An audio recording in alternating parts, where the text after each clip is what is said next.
आज first lecture यानी class 11th का आज पहला दिन है और बायो का पहला चैप्टर सजीव जगत की विविधता के बारे में हमें क्या करना है, अध्ययन करना है। तो सबसे पहले हम जानेंगे कि सजीव जगत होता क्या है। देखो, इस संसार में जो है, इस पृथ्वी पर जो है अलग अलग प्रकार के बहुत सारे जीव जंतु क्या होते हैं, मिलते हैं, या बहुत सारी वस्तुएं भी पाई जाती हैं। सबसे पहले तो हमको सजीव जगत जानना है। तो सजीव जगत यानी देखो, बहुत हमारे आसपास में भी बहुत सारी वस्तुएं दिखाई देती हैं। ये वस्तुएं दो प्रकार की होती हैं। कुछ वस्तुएं क्या होती हैं, सजीव होती हैं, और क्या कुछ होती हैं, निर्जीव होती हैं। यानी कुछ लिविंग थिंग्स होती हैं, कुछ नॉन लिविंग थिंग्स होती हैं। अब चूंकि हम लोग शुरू से सजीव और निर्जीव के वस्तुओं के बारे में पढ़ते आए हैं, और अक्सर जो है जब पूछा जाता है कि सजीव और निर्जीव में क्या गुण होते हैं, तो हम सीधा जैसे 6, 7, 8, 9, 10 लगातार पढ़ते आए हैं, तो हमको यही पता चलता है कि सजीवों में क्या होते हैं, कुछ विशेष कुछ लक्षण होते हैं। जैसे मान लो सजीव क्या करते हैं, भोजन करते हैं। सजीव क्या करते हैं, भोजन करते हैं। सजीवों में क्या पाया जाता है, गति पाया जाता है। सजीव क्या करते हैं, प्रजनन क्रिया करते हैं। सजीव क्या करते हैं, श्वसन क्रिया करते हैं। ये सारे गुण मिलकर उसे क्या बना देता है, सजीव बना देता है। और निर्जीवों में क्या होता है, न तो वह गति करते हैं, न तो वह भोजन करते हैं, न तो वह श्वसन करते हैं, और ना ही वो अपने जैसे संतान उत्पन्न करते हैं। इसलिए वो क्या है, निर्जीव। लेकिन सजीवों में कुछ विशिष्ट लक्षण होता है बेटा। ये तो हमारी एक सिंपल सी परिभाषाओं के आधार पर हम कह लेते हैं, लेकिन देखो सजीवों में कुछ विशिष्ट लक्षण होता है। जैसे विशेष लक्षण क्या होता है, उसमें एक विशिष्ट लक्षण। अगर सजीव और निर्जीव में अंतर कहा जाए तो आप सीधे लिख लेते हो सजीव निर्जीव में क्या अंतर है। लेकिन सजीवों में क्या होता है, जो सजीव होते हैं, सजीवों में आपको बताया जा रहा है विशिष्ट लक्षण होता है। क्या होता है, विशिष्ट लक्षण पाया जाता है। और ये विशिष्ट लक्षण क्या है बेटा, सबसे पहला तो विशिष्ट लक्षण उसमें ये है कि सजीवों में क्या पाया जाता है, कोशिका पाया जाता है। सभी सजीवों में क्या पाया जाता है, कोशिका पाया जाता है। और यही कोशिका जो है एक तरह से इसका क्या है, पहला विशिष्ट लक्षण। तो आपको बताया गया कि सजीवों में क्या पाया जाता है, विशिष्ट लक्षण। पहला अगर हम देखेंगे तो हमको पहला क्या मिला कि इनमें क्या पाया जाता है, सेल पाया जाता है, यानी कोशिका पाया जाता है।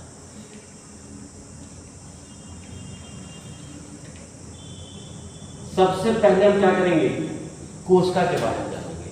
कोशिका क्या है, आप लोग 9th में पढ़े होंगे, जीवन की मौलिक इकाई पढ़े हुए नहीं पढ़े होंगे। तो जीवन की मौलिक इकाई में आपको बताया गया था कि जीवन की संरचनात्मक और क्रियात्मक इकाई को हम क्या कहते हैं, कोशिका कहते हैं। क्या बताया गया, कोशिका क्या है बेटा, एक बार ध्यान से सुन लो। बताया गया कि सभी सजीवों में क्या पाया जाता है, कोशिका पाया जाता है। अब कोशिका क्यों, अगर हमें कोशिका के बारे में जानना है तो कोशिका क्या होता है, परिभाषा से आपको कुछ समझ में आया, क्या समझ में आया कि आपको बताया गया कि कोशिका जो होता है, यानी कोशिका जो होता है, ये कोशिका जो होता है, इसको हमने क्या बता दिया, कोशिका के बारे में सीधे हमने कहा कि यह जीवन की संरचनात्मक एवं क्या है, क्रियात्मक है। संरचनात्मक का मतलब होती है जो हमारा एक ढांचा दिखाई दे रहा है। जैसे हर जीव जंतुओं का एक क्या है, संरचना है। वह संरचना किस कारण से है, तो कोशिका के कारण से। तो हमारे शरीर में जो संरचनात्मक इकाई है, पहला हमारे शरीर को जो क्या करता है, एक संरचना प्रदान करता है, तो उसका मुख्य देन किसका है, कोशिका का है। क्रियात्मक, जितने भी क्रियाएं करते हैं हम, हमारे शरीर में अनेक तरह की क्या होती है, क्रियाएं, अनेक तरह की क्रियाएं होती है ना।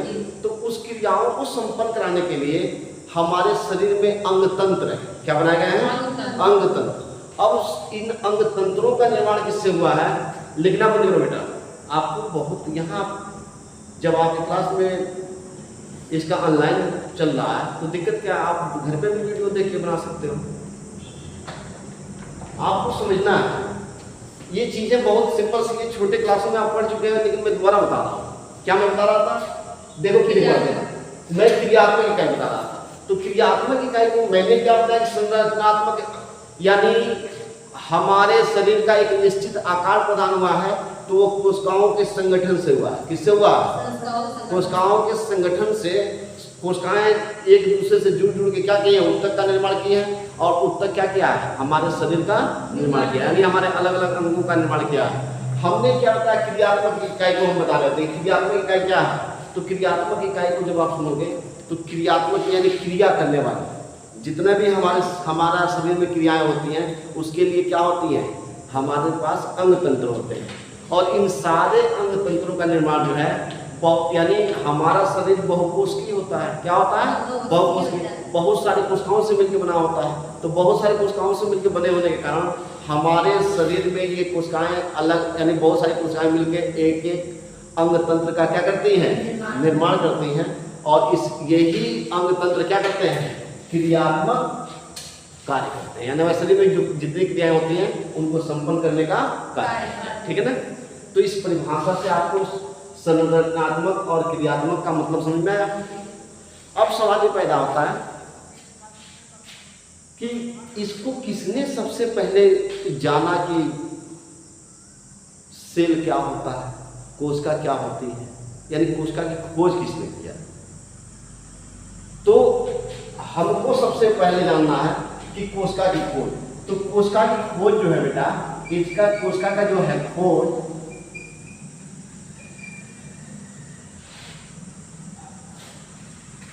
उन 1665 ईस्वी 1665 ईस्वी में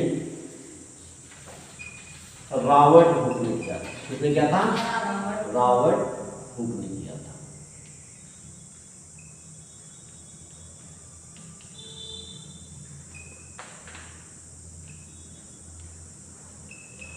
ध्यान रखना,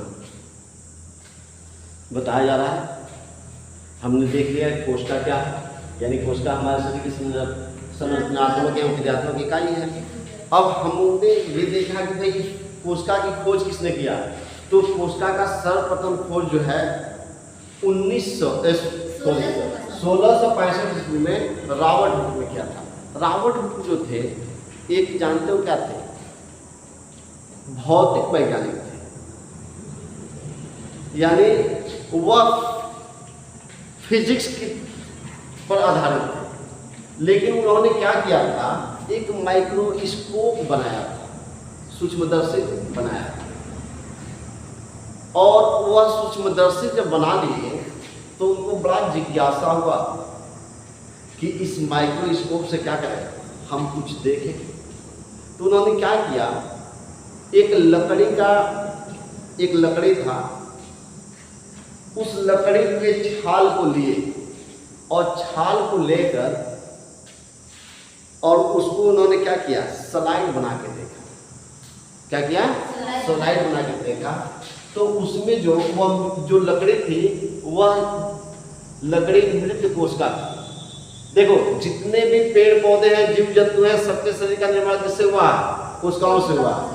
पहले एक बात ध्यान सुन लेना। और इसमें लगभग जो है ये जितने बड़े जीव जंतु दिखाई देते हैं वह बहुकोशिकीय होते हैं। क्या होते हैं? यानी उनका शरीर बहुत सारी कोशिकाओं से मिलकर बना होता है। कुछ ऐसे जीव होते हैं, देखना इस संसार में जो है कुछ जीव ऐसे होते हैं जो बहुत सूक्ष्म होते हैं, जिनको हम अपने नग्न आंखों से नहीं देख सकते हैं। और कुछ जीव बहुत बड़े होते हैं, यानी छोटे जीव से लेकर बड़े जीव तक होते हैं।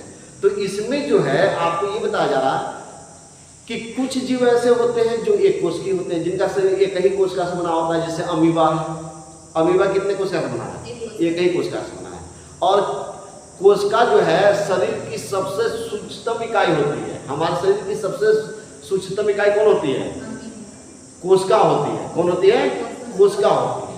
हमारी कोशिका इतना सूक्ष्म होता है हमारे शरीर का कि जिसको हम अपने नग्न आंखों से नहीं देख सकते हैं। लेकिन कुछ कोशिकाएं बड़ी भी होती हैं, सारी कोशिकाएं छोटी नहीं होती। जैसे शुतुरमुर्ग का अंडा भी क्या है? कोशिका, ठीक है ना। तो वह शुतुरमुर्ग का अंडा क्या होता है, बड़ा होता है। लेकिन हमारा जो शरीर जिन कोशिकाओं से बना है वह कोशिकाएं क्या होती हैं, बहुत छोटी होती हैं। अब बहुत सारे कोशिकाएं मिलकर हमारे शरीर को क्या करती हैं, निर्माण करती हैं। तो मैं बता रहा था कि पेड़ पौधे भी बहुत सारे कोशिकाओं से मिलकर बने हैं। तो उन्होंने क्या किया कि एक कटा हुआ लकड़ी का, जैसे मान लो कि ये जो दरवाजा लगा हुआ है लकड़ी का, तो ये भी मृत कोशिका है। ये कोशिका है लेकिन इसमें क्या है, मृत कोशिका है। तो इन्होंने क्या किया कि एक स्लाइड यानी माइक्रोस्कोप को लिया और माइक्रोस्कोप को लेकर और जब उस लकड़ी के छिलके को निकाले जिससे कार्क कहा जाता है, क्या कहा जाता है, कार्क का, हाँ ओक का पौधा लिए थे। किसका पौधा लिए थे, ओक नामक पादप से उन्होंने क्या किया था, उसका छिलका लिया था। और उस छिलके में क्या थी, उस छिलके में जो है आपको बताया जा रहा है कि एक उत्तक थी जिसे कार्क उत्तक कहा जाता है। क्या कहा जाता है, कार्क। अब उन्होंने क्या किया कि उसको एक स्लाइड बनाया, एकदम पतला स्लाइड बनाया और स्लाइड बनाकर और उसको जो माइक्रोस्कोप पे रखा तो माइक्रोस्कोप पे रखने के बाद से जब उन्होंने देखा, क्योंकि माइक्रोस्कोप एक ऐसा यंत्र होता है जो बहुत छोटी चीज को बहुत कई गुना बड़ा करके क्या करता है, दिखाता है। तो उन्होंने देखा कि कुछ इस तरह की आकृति दिखाई दे रही। ये आकृति कुछ ऐसे था, ठीक ना, कुछ आकृति ऐसे था, ठीक ना।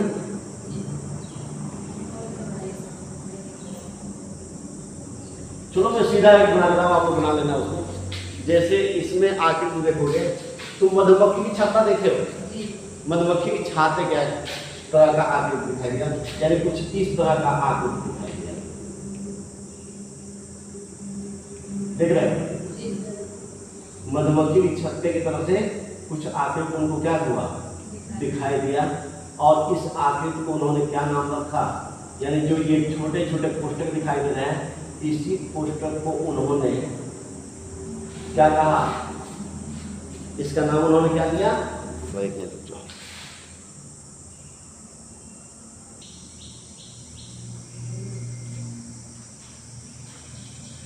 अब देखो ये बताया जा रहा था कि रॉबर्ट ने क्या किया, जब उन्होंने माइक्रोस्कोप से देखा तो उन्हें क्या हुआ, मधुमक्खी के छत्ते की तरह से कुछ उसमें छोटे छोटे प्रकोष्ठ दिखाई दिए। और जो ये प्रकोष्ठ दिखाई दिए, इन प्रकोष्ठों को उन्होंने नाम क्या दिया, सेलुलोइड। क्या नाम दिया, सेलुलोइड, ठीक है ना।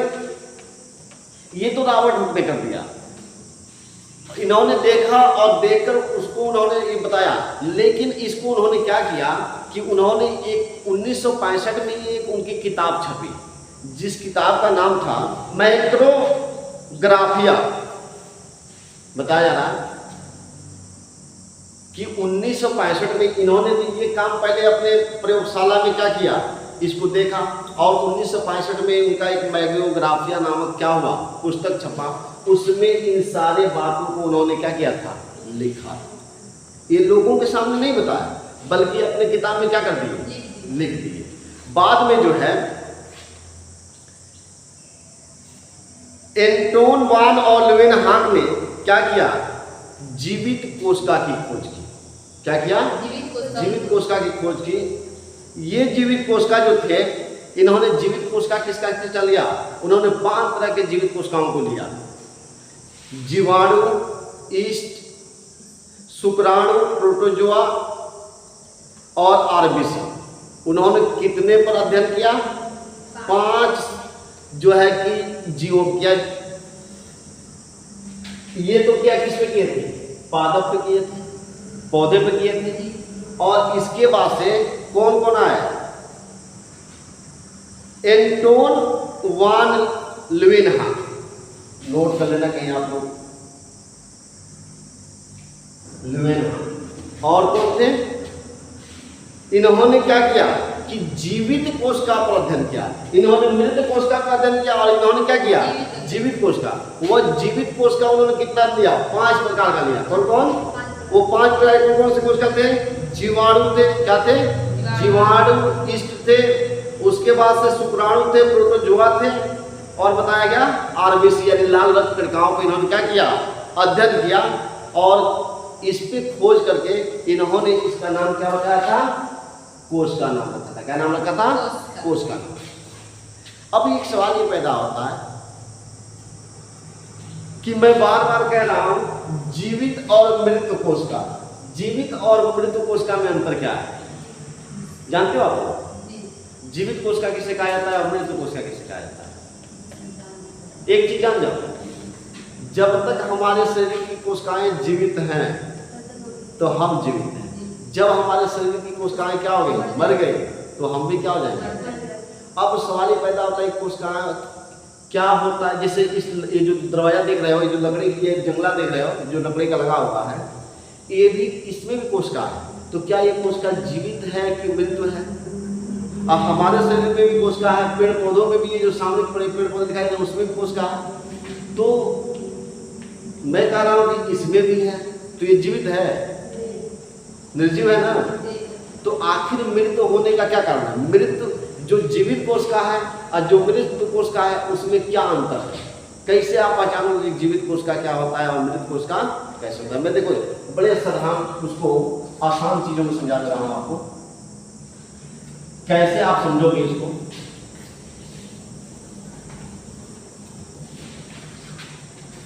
जैसे इसको समझने के लिए हमें क्या करना होगा, यहां पे क्या करते हैं, बनाते हैं। जैसे मान लो ये कोशिका है, ये क्या है? एक कोशिका ये है,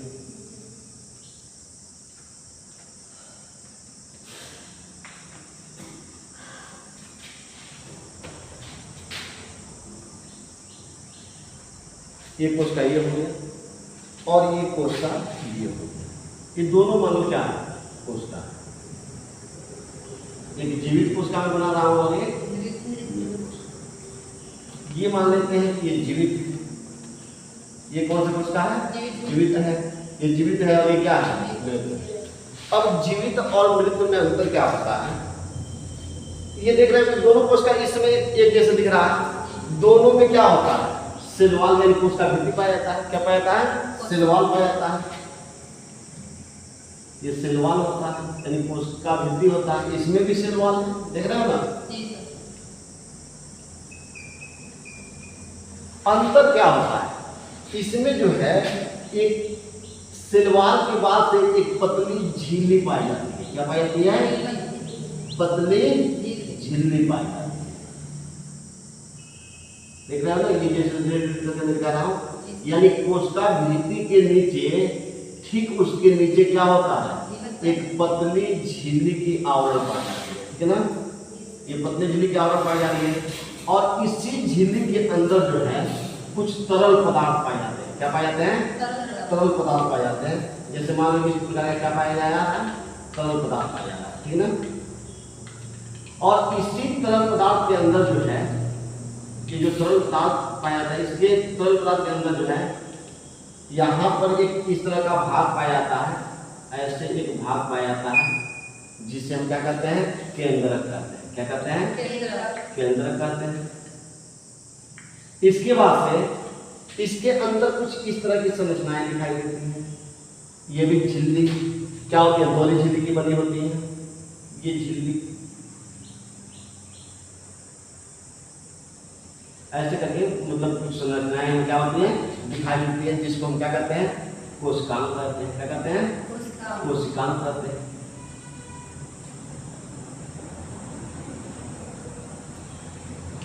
कोशिकांग मतलब कोशिकाओं का अंग। क्या कहते हैं? कोशिकांग कहते हैं। और ये जो तरल पदार्थ आपको दिखाई दिया है, तरल का जो ऐसे करके पानी की जैसे दिखाया गया है, इसको हम क्या कहते हैं? क्या कोशिका द्रव कहते हैं। क्या कहते हैं लोग? कोशिका द्रव। जीव द्रव नहीं, कोशिका द्रव। क्या लिखोगे? कोशिका द्रव। ध्यान दें, आपने क्या क्या देख लिया इसमें, यानी आपको इसमें क्या क्या मिला? केंद्रक मिला। ये क्या मिला? केंद्रक। केंद्रक के अंदर जो है अनुवांशिक पदार्थ होता है, ठीक है ना? आपको क्या मिला? पहला आपने देखा यहाँ कोशिका भित्ति है, ठीक है ना? इसके बाद से इसमें केवल आपको क्या मिला? सेल। लेकिन जो अंदर के ये जो भाग मिल रहा है, एक पतली झिल्ली मिल रही है, झिल्ली के अंदर क्या होता है, तरल पदार्थ मिल रहा है, उस तरल पदार्थ को कोशिका द्रव्य कहते हैं। इसके अंदर एक विशेष प्रकार की इस तरह की संरचनाएं दिखाई दे रही है, उसको कोशिकांग कहते हैं। और ये बताया गया कि एक भाग जो दिखाई देता है गोल आकृति का, गाढ़ा गोला आकृति दिखाई देता है, उससे हम क्या कहते हैं, केंद्रक कहते हैं। तो जब केंद्रक कौन, केंद्रक कोशिका द्रव्य, केंद्रक कोशिका द्रव्य और कोशिका झिल्ली, ये वाला जो भाग दिखाई दे रहा, ये वाला अलग वाला, ये क्या होता है, कोशिका झिल्ली, कोशिका झिल्ली।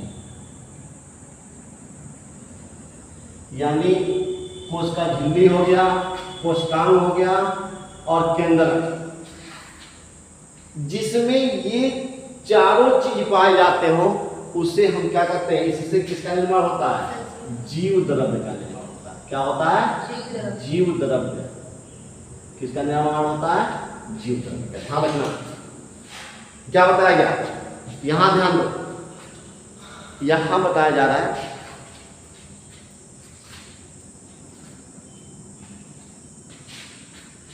कि मृत कोशिका और जीवित कोशिका में क्या अंतर है।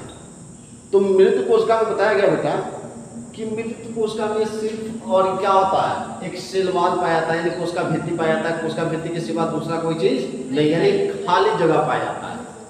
जैसे ये लकड़ी जो है ना, इस समय खाली है, अभी बरसात आएगा तो उसके बीच बीच में क्या है, छेद है ना, और बरसात में क्या होगा, अपने आप उसमें पानी चला जाएगा। तो देखा ना कि जब बरसात होती है तो दरवाजे फूल जाते हैं, और खुलने के बाद वो बंद होने में परेशानी करते हैं, देखे हो ना, क्यों, क्योंकि उसमें खाली जगह होता है।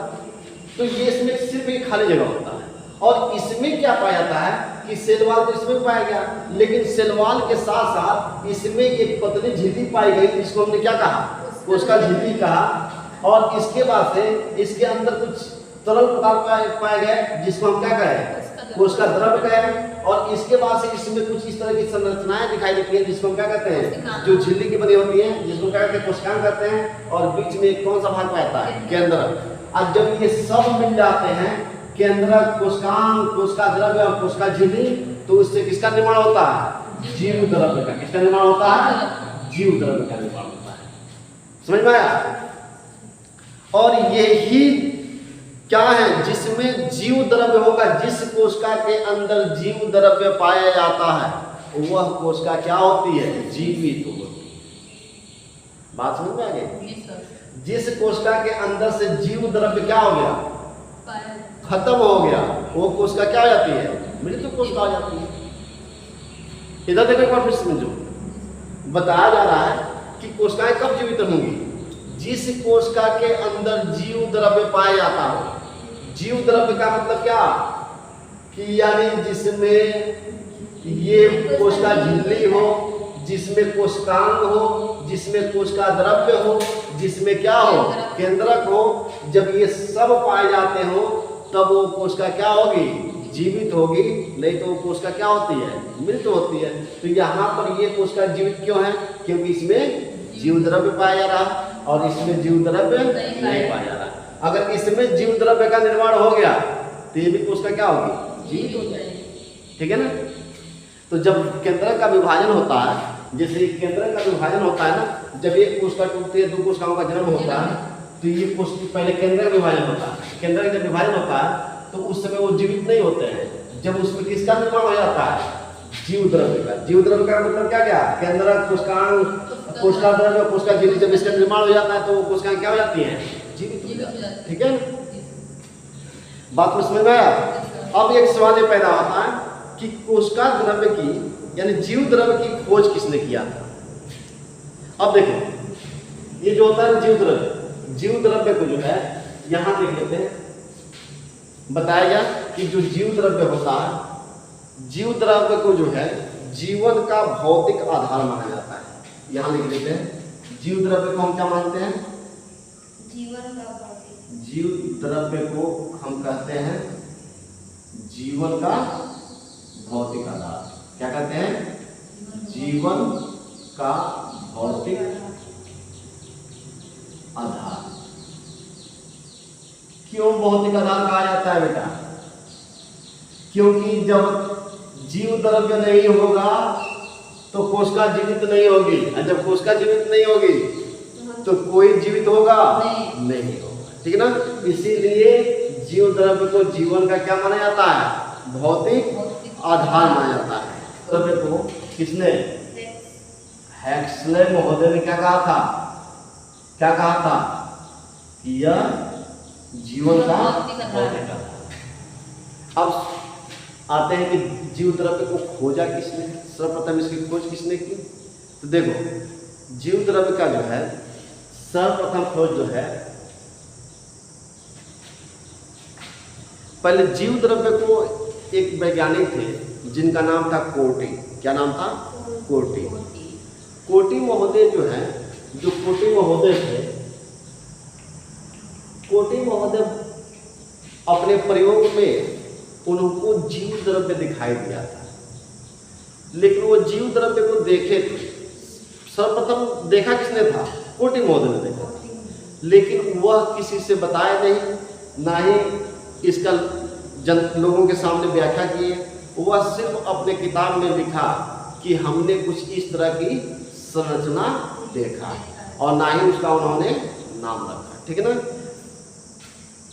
उन्होंने सिर्फ सर्वप्रथम देखा, लेकिन जिसने बताया कि जीव द्रव्य क्या है, तो इसका सर्वप्रथम खोज जो है बताया जा रहा है कि इसका सर्वप्रथम खोज जो है डुजार्डिन। क्या नाम है? डुजार्डिन।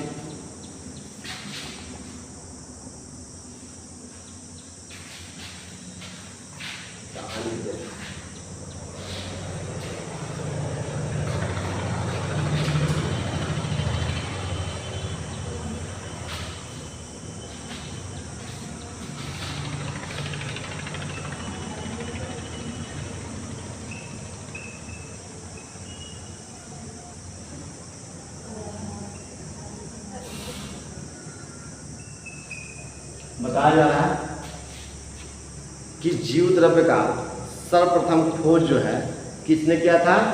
डुजार्डिन ने किया था। लेकिन इन्होंने सर्वप्रथम खोज किया, और खोज करने के बाद इन्होंने इसका नाम क्या रखा? सबसे पहले जीव द्रव्य इसका नाम नहीं रखा, इसको उन्होंने सारकोड नाम दिया था। क्या नाम दिया था? सारकोड। यानी खोज तो इन्होंने किया, लेकिन इसका इन्होंने नाम क्या दिया था? सारकोड, ठीक है ना। सारकोड नाम दिया कि नहीं देगा सिद्ध करना सारकोड।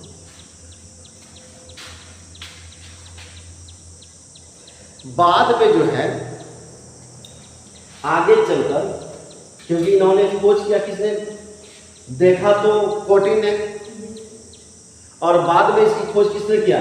डुजार्डिन महोदय ने किया, और उन्होंने इसका नाम क्या रख दिया? क्या नाम रख दिया? सारकोड। हिंदी में लिख लेना आप लोग, क्या नाम रखा था? सारकोड। सारकोड। और सारकोड उन्होंने नाम दिया। बाद में जो है पुरकिंजे महोदय ने क्या किया? पुरकिंजे महोदय ने इसकी खोज की। ध्यान रखना, जो डुजार्डिन थे, इन्होंने इसका खोज जो किया था वह जो है जंतु कोशिका पे किया था। किस पे किया था? जंतु कोशिकाओं में उन्होंने क्या पाया था? सारकोड पाया था। यानी जिसको उन्होंने एक विशेष प्रकार की संरचना देखा था, जिसको उन्होंने नाम क्या रखा था? सारकोड रखा था।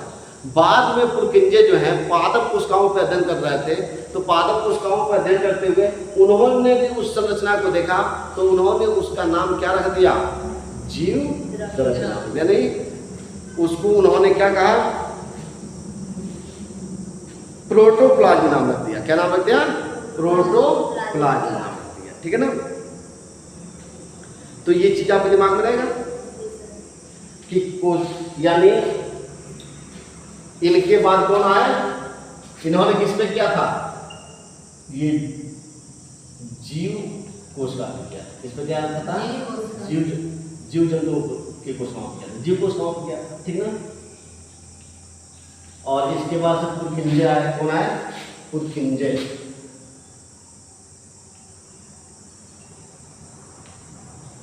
और इन्होंने क्या किया, ये पादप कोशिका को लिया, किसको लिया, पादप कोशिका को लिया। तो उन्होंने जब देखा उसमें अपने प्रयोग में, तो कुछ इस तरह की उनको क्या हो रही थी, संरचना दिखाई दे रही थी। और इसको उन्होंने इस संरचना को क्या नाम दिया, क्या नाम दिया, प्रोटोप्लाज्म नाम दिया। क्या नाम, क्या नाम, प्रोटोप्लाज्म। प्रोटोप्लाज्म यानी जीव द्रव्य नाम दिया था। ठीक है, बात समझ में आई यहाँ तक? एक बार आप लोगों को सीधे मैं फिर लेके चलता हूँ और इसको स्टार्ट कर समझा देता हूँ, ठीक है ना। बताया जा रहा है आपका चैप्टर ही है, क्योंकि आज गर्मी बहुत है तो क्लासेस बहुत लंबा नहीं खींचेंगे। तो बताया जा रहा है कि सजीव जगत की विविधता, यानी इसमें हमको सबसे पहले जानना था सजीव जगत क्या है, यानी सजीव वस्तुएं। आपको अपने आसपास बहुत सारे जीव जंतु मिलते हैं, बहुत सारे जीव जंतु मिलते हैं ना, जैसे पेड़ पौधे, कबूतर, खरगोश, सांप, मनुष्य, ऐसे मछली, बहुत सारे क्या दिखाई देते हैं, जीव जंतु दिखाई देते हैं। ये सभी क्या होते हैं, सजीव होते हैं। अब चूंकि सजीव और इस संसार में जो है कि सजीव और निर्जीव दो तरह की वस्तुएं पाई जाती हैं। अब सजीव वस्तुएं किस गुण की वजह से सजीव कहलाती हैं? तो इसमें आपको बताया गया था कि शुरू में मैंने क्या बताया कि कुछ लक्षण ऐसे होते हैं, जैसे मान लो जितने सजीव वस्तुएं होते हैं भोजन करते हैं, श्वसन क्रिया करते हैं, प्रजनन क्रिया करते हैं, इसके बाद से गति करते हैं। ये उनके क्या होते हैं, कुछ सामान्य लक्षण होते हैं। जबकि ये क्या होते हैं, निर्जीव वस्तुओं में ऐसे गुण नहीं होते हैं। लेकिन कुछ सजीव वस्तुओं की विशिष्ट लक्षण होती है। उस विशिष्ट लक्षण में क्या बताया गया, पहला आपको बताया गया कि उनके अंदर क्या पाया जाता है, कोशिका पाया जाता है। क्या पाया जाता है, कोशिका पाया जाता है।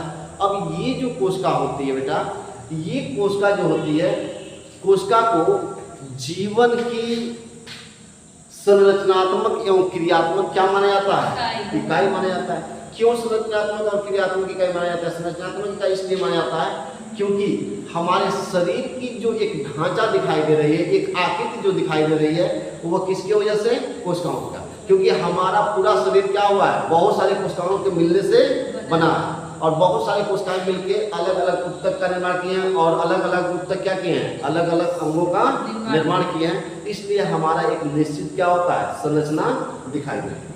ठीक है ना।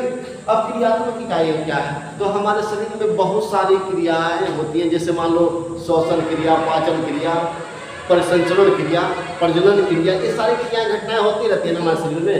तो ये सारी क्रियाओं के लिए जो हमारी क्रियाएं हमारे शरीर के अंदर होती हैं, ये किसकी वजह से होती हैं, कोशिकाओं के। क्योंकि इसके लिए हमारे शरीर में अलग अलग अंग हैं, और उन अंगों को निर्माण किसने किया है, कोशिकाओं द्वारा बनाए गए ऊतकों ने क्या किया है, हमारे शरीर के अलग अलग अंगों का निर्माण। ठीक है ना। अब सवाल मैंने ये कहा था कि भाई अब ये हमने तो जान लिया कि कोशिका की वजह से हुआ है। अब ये कोशिका को पहले खोजा किसने, तो मैं सर्वप्रथम का खोज जो है 1665 ईस्वी में किसने किया था, रॉबर्ट हुक ने किया था। रॉबर्ट हुक ने कैसे किया था, तो वह एक क्या थे, भौतिक वैज्ञानिक, यानी फिजिक्स से रिलेटेड। और उन्होंने क्या किया था, एक माइक्रोस्कोप बनाया था। क्या बनाया था, माइक्रोस्कोप। माइक्रोस्कोप बताया गया था कि एक ऐसा प्रकाशीय यंत्र होता है जिसके माध्यम से बहुत सूक्ष्म वस्तुओं को कई हजार गुना उसकी आकृति बढ़ा करके देखा जा सकता है। ठीक है ना। तो जब उन्होंने बनाया तो उनके अंदर बड़ी लालसा पैदा हुई कि क्या करें, पहले हम इसमें कुछ देखें। तो उन्होंने क्या किया, एक पादप लिया। क्या लिया, पादप। उस पादप का नाम मैंने क्या बताया था आप लोगों को, ओक का पादप लिए। क्या किए, ओक नामक पादप लिया। और ये ओक नामक पादप जो था ये मृत था, क्योंकि वो घर पे रखा हुआ जो लकड़ी होता है ना, उसी में से ओक के पादप को उन्होंने क्या किया कि गए और जाने के बाद से उसके ऊपर का छाल छिलका को क्या कर दिए, निकाल दिए। और छिलके में से एक पतली परत को निकाले जिसको कार्क कहा जाता है। क्या कहता है, कार्क कहा जाता है। और उसी कार्क को उन्होंने क्या किया, स्लाइड बनाया। और स्लाइड बनाकर उन्होंने क्या किया, जब सूक्ष्मदर्शी से देखा तो उनको क्या दिखाई दिया, कि उसमें जो है सूक्ष्मदर्शी में उन्होंने मधुमक्खी के छत्ते जैसे छोटे छोटे प्रकोष्ठ दिखाई दिए, यानी छोटे छोटे कक्षाएं दिखाई दिए, और उनको उन्होंने नाम क्या रखा, उसका उन्होंने नाम क्या दिया, तो मैंने बताया सेलोई नाम रखा। क्या नाम रखा? सेलोई। तो मैं बताया था कि उन्होंने मधुमक्खी जैसे छाता को देखा जिसमें उनको छोटे छोटे प्रकोष्ठ दिखाई दे रहे थे, उसको उन्होंने क्या नाम रखा था बेटा? तो उन्होंने सब सेलोई नाम रखा था। क्या नाम रखा था? सेलोई। और उन्होंने क्या किया कि 1665 ईस्वी में ही उन्होंने अपनी एक पुस्तक छपवाई, जिस पुस्तक का नाम क्या था? माइक्रोग्राफिया नाम था। और उसमें उन्होंने क्या की, ये सारी घटनाओं के बारे में उल्लेख किया उस किताब के माध्यम से, ठीक है ना। बाद में जो है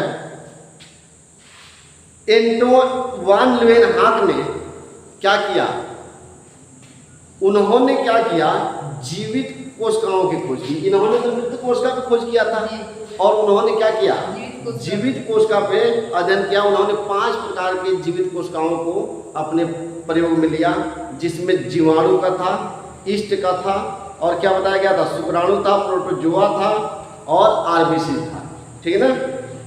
और उन्होंने जब देखा इस तरह का उनको भी क्या हुआ, संरचना दिखाई दिया, तो उसको उन्होंने नाम क्या रखा, सेल नाम रखा। क्या नाम रखा? सेल, यानी कोश का नाम रखा, ठीक है। अब दूसरा मैंने बताया कि 2 शब्द आ रहे थे, जीवित कोशिका और मृत कोशिका। तो जीवित कोशिका और मृत कोशिका में क्या अंतर है बेटा? तो मैंने अभी बताया कि जो मैंने 2 डायग्राम बना के बताया कि एक कोशिका ऐसी होती है जिसमें केवल कोशिका भित्ति पाई जाती है, उसके अंदर जो है जीव द्रव्य नहीं पाया जाता है। और जीव द्रव्य कब होगा कि जब कोशिका के अंदर क्या हो, कोशिका झिल्ली, कोशिका द्रव्य, कोशिकांग और केंद्रक उपस्थित हो, तब क्या बनता है, जीव द्रव्य बनता है। और जीव द्रव्य जो होता है वह क्या होता है, जीवन का भौतिक आधार होता है। इसको किसने कहा था? हेक्सले महोदय ने कहा था। और इसकी खोज जो है किसने किया था? सर्वप्रथम डुजार्डिन ने किया था। उन्होंने क्या किया था, जीव कोशिका पे अध्ययन करते हुए, और उन्होंने क्या पाया, इस तरह के संरचना को देखा, और उन्होंने इसका नाम क्या रखा, सारकोड नाम रखा। क्या नाम रखा? सारकोड नाम रखा। बाद में पुरकेंजे महोदय ने पादप कोशिकाओं पर अध्ययन कर रहे थे, तो उन्हें भी इस तरह का क्या हुआ, संरचना दिखाई दिया। इस संरचना को उन्होंने क्या नाम दिया, प्रोटोप्लाज्म रखा। यहाँ तक मैं आप लोगों को बता रहा हूँ, ठीक है ना। आज इतना ही रहने देते हैं, फिर इसको आगे बढ़ाते हैं, क्योंकि गर्मी बहुत ज़्यादा है, तो आज पढ़ाना संभव नहीं है, ठीक है।